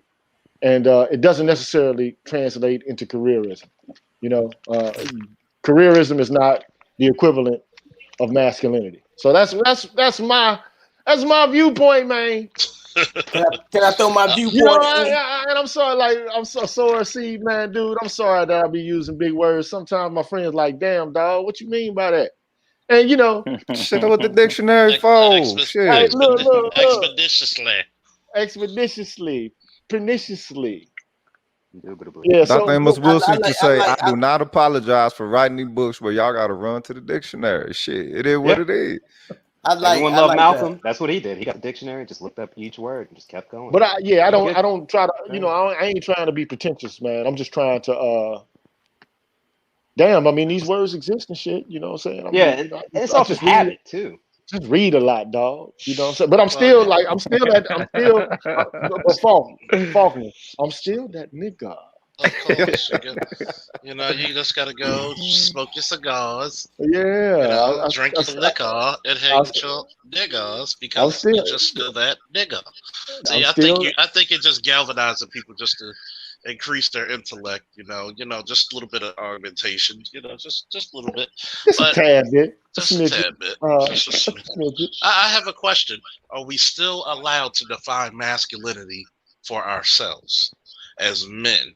Because it's going on that the only time a female wants to say, "What a real man," no, a real man ain't gonna do shit to your benefit. See, this is what manhood is a benefit to masculinity is a benefit to women externally. Yeah. You know, so it's an externality, meaning it's a positive outcome that doesn't necessarily mean it's the sole intended outcome. It's something that flows from the output of masculinity in general. So first of all, let me just say this. So I saw this woman on like Dr. Boyce Watkins show, and she had something to say about like what men would do that would be feminine. I think she said like men caping for other men is femininity, some shit like that, right? And the first thing I thought, I thought to myself, I said, look, men caping for other men is the essence of masculinity to begin with. And let me explain how. Okay, so the Greek word, and I know I'm using a Greek word, right? Not that the Greeks are the first persons to ever come up with this, but I'm just using the example through language that I know. Okay, arete is the Greek word for virtue, right? Arete. But the root of the word arete is Ares. Okay, now you know who Ares is, right? God of War. The god of war. Okay. Virtue is the Greek equivalent of arete. And the root of virtue is vir, which means male. And it can be connected to Mars, which Mars is the equivalent of the Greek god Ares, the god of war. So men behaving virtuously in the context of war is what is what? Men supporting each other, not running.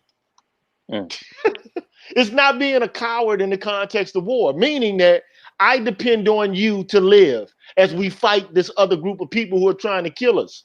That's caping. Sorry, you can call it what you want to, all right? But men protecting other men doing hectic and battlefield situations is the root of what virtue is in most cultures, okay? To be And courageous. so it's the essence of what courageousness is. So, you know, you got groups of women who are saying, well, men shouldn't support other men.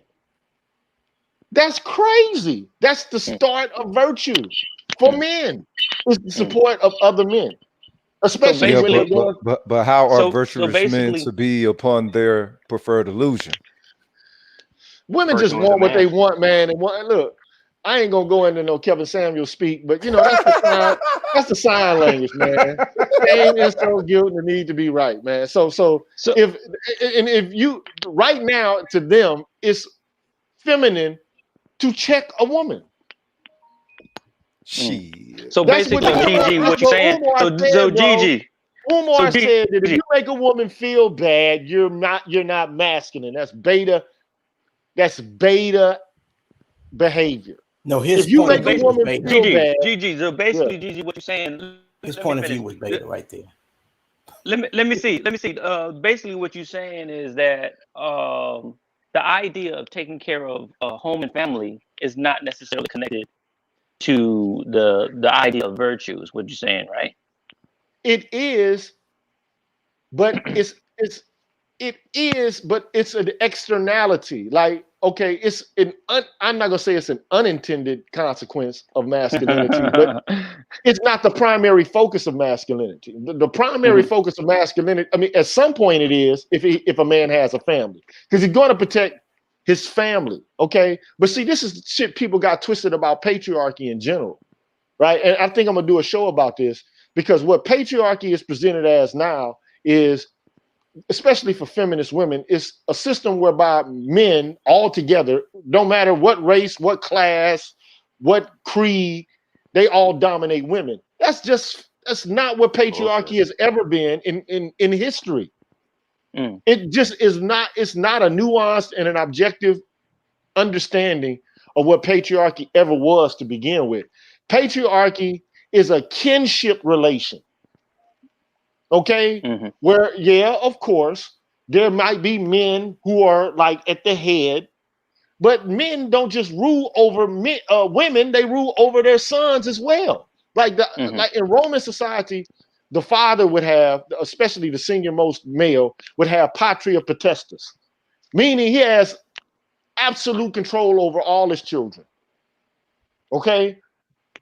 His oldest son, second son, third son, you do what daddy say, or mom is going, like he had the right to kill him for real. Okay. And the mama, of course, is going to have a more venerated position than her children, just because that's their mother. The way that we're articulating these ideas and concepts have no basis in empirical reality. They just have a basis in ideology from women who start writing in the fucking 60s and the 70s, man.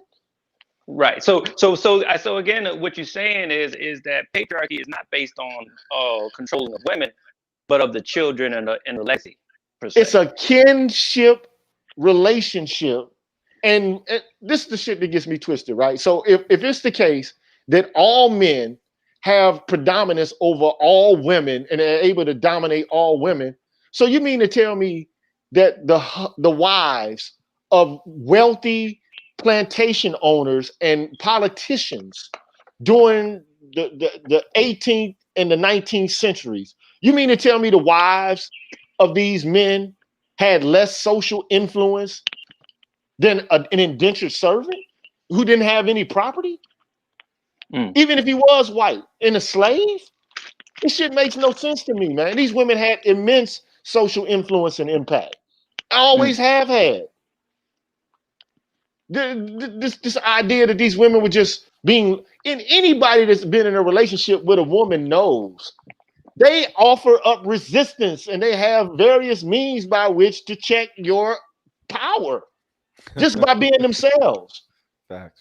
This like this idea that like women just had to do everything a man said. Like, when was that ever the case in history of womandom? As a matter of fact, they benefited so much off of patriarchy. We literally fought wars and conquered lands in the name of women, and named it after women. Bruh, if a But woman we is know black loyal, women ain't never been quiet like that. if a woman is loyal to a man and faithful and venerates him, it ain't too much shit that a man ain't gonna do for a woman, bruh. Real talk. I know this for a fact. If Got a, it, if a Jet. woman, Pleasure building with you brothers. Y'all take care. all Peace. right, take care, bro. If a woman venerates a man, it ain't too much, man, that the man won't do. You know what I'm saying? But these women are into the art of seduction and manipulation. This the shit I don't like. You know what I'm saying? And the thing that's most damning about it is that, you know, guys, they want families. Most of these men in the manosphere, I believe, want families, but they can't find women who actually want the same shit they want. And even these women who have these babies, they 40 and they're overweight, they still want families, but only because they want the top pick of men, and they have nothing to offer them. They don't even feel like they have, you know, any duty or obligation to the men. They But, hey, desire you it. know, so you know, That's the GG, issue, you man. know what I was leading into when I was asking, probably when I was asking those questions, is the fact that a lot of men, a lot of us don't understand in general, you know, and this has happened through the church, is that females have basically changed the idea of virtue, you know, from a like you said, from a kinship between male and male to how does he relate to the female, and that was done specifically when when the notion of fornication, because fornication, going back to its original its original meaning, meant having sex with a prostitute, right? But through the domination of females in the church, they changed it to where it meant sex outside of marriage, because formerly before that, basically only a female, you know, could be guilty of sexual sin in most cases, because a man, he could have as many wives and concubines as he wanted. So now we come into a society where female basically have grown up men, because they change virtue always in relation to whether or not he's cheating on her. So, you know, in a lot of cases where you have venerable men, you know, his character can be totally destroyed, right? He can be the greatest man on the planet and be as virtuous, you know, as you can be. But then if a woman says he cheated on him, all of a sudden his whole character, his whole world falls apart. And not only do women come down on him, also men as well, because we've been taught that somehow our sexual relationship with women determines virtue, and that's the only standard that it is. Man, look, but 30% of the kids ain't even the daddies, ain't even the husbands. That's the issue I'm dealing with. Like, wait a minute, hold on, let's rewind this. Let's put the record back on. Half of y'all, like y'all act like y'all ain't out here cheating too. Like, I mean, like, come on now, this crazy. This is what I don't like. See, I'm gonna have to go back and look at this Mark Lamont Hill interview with Dr. Umar Johnson. And you know, like what we hear over and over again is what women have gone through, how hard it's been for women. But women are doing the same shit men are doing. They're just not being held accountable for any of it. There's no narrative, no framing, no discourse surrounding what they do. And that's the issue. You know what, Professor? That's one of the most hated shits I ever hear a woman saying to me. I used to date this chick who was also a cop. You know how hard it is for women in the police department? I said, do tell. I said, do I need to bring up an example of you and your homegirls getting away with cash shit? Are you told to go clear out a block of 20 niggas? Well, no. I said, look at your homegirl. You know, your homegirl should have been fired for neglected duty Not only was she allowed to become a detective, she was also still on a promotion list, and now she's a sergeant. So, how hard do you have it? You know, you ever had to shut the fuck up moment? That was a classic shut the fuck up moment, because as soon as I said that, she knew she was wrong. Yeah, kindly and gently shut the fuck up. You know you got it so easy. You know the world looks out for you. But you got to understand what women go through. What do you go through? Please tell us. And look, I'm willing to admit that women go through whatever they go through. I'm not going to try to, negate women's experiences. I'm not negating it. I'm just saying. But they're not the only ones that go through things. That's the whole issue. My whole thing is you ain't the only one that, like, you're not the only people that experience depression. You're not the only people that experience pain. You're not the only people that experience, a sense of aimlessness and loss. Like what's happening to, like, these women are acting like every man that they got with just left them and abandoned them with these children. That's a lie, man.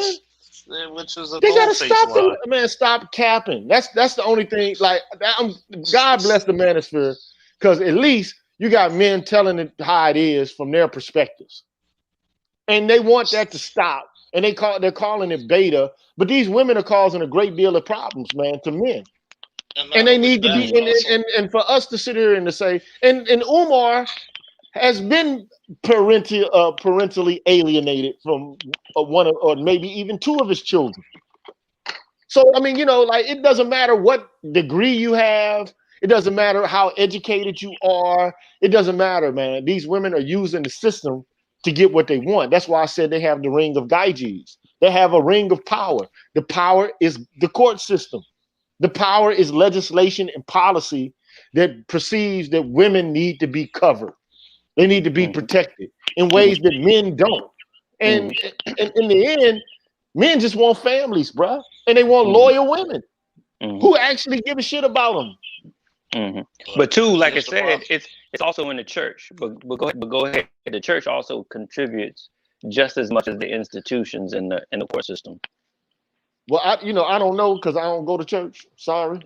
Not that I'm scared of the church. You do, man. Look, man. I figured the long time ago.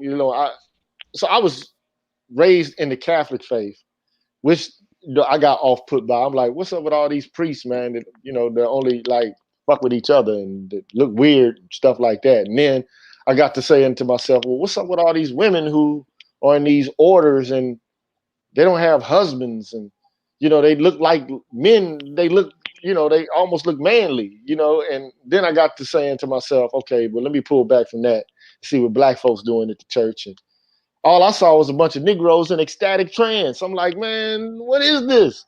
People shouting and convulsing and falling on the floor. I'm like, man, what is this, man? But you got to be some pretty good break dancers. And so I said to myself, you know what, man? I don't want to be in ecstatic trance. It's not like I, have a problem with it. I think, in many different cultures, people enter into ecstatic trances in different kind of ways. But, I know what it is. So, but too much of it without any guidance or direction, to me, is just, it's futility. So I'm like, look, the church is cool, but it's boring as hell for me to be there for 2-3 hours, man. I want to get in, get out if I'm gonna go anyway. I want to get in there, get the word, and I'm gone. I don't need to be there for the bake sale. I don't need to be there for like 3 or 4 passings of the plate. So I don't have any affiliation with the church, man. Maybe 60 years ago I could have some affiliation with the church. Maybe then. But today, nah. I'm I can't get it. And look, Keith Kelser says Umar's a Pookie with a PhD. I hate to say, but I am too, though. So I am too. So but I tried to do right by the people that I came into contact with in my life, man. It's just that these women, man, they have expectations that I think, are not even possible for Jesus to fulfill, man.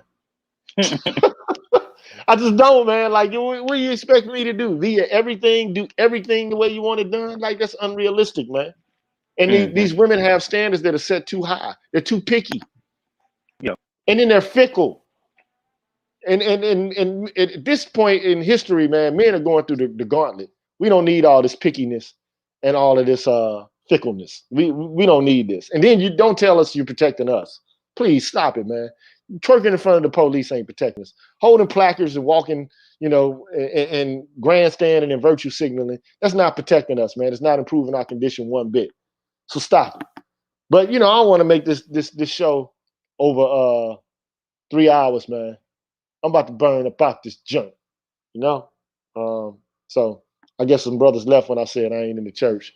They thought they might have get, some demon was gonna come get them, snatch me. No one's going to help. But thank you for having me up here. I really enjoyed it. But hey, man, thank you, bro. Yeah. So I'm gonna close this out. I'll be back tomorrow, y'all. If the power don't go out, I'll let you later, man. Peace.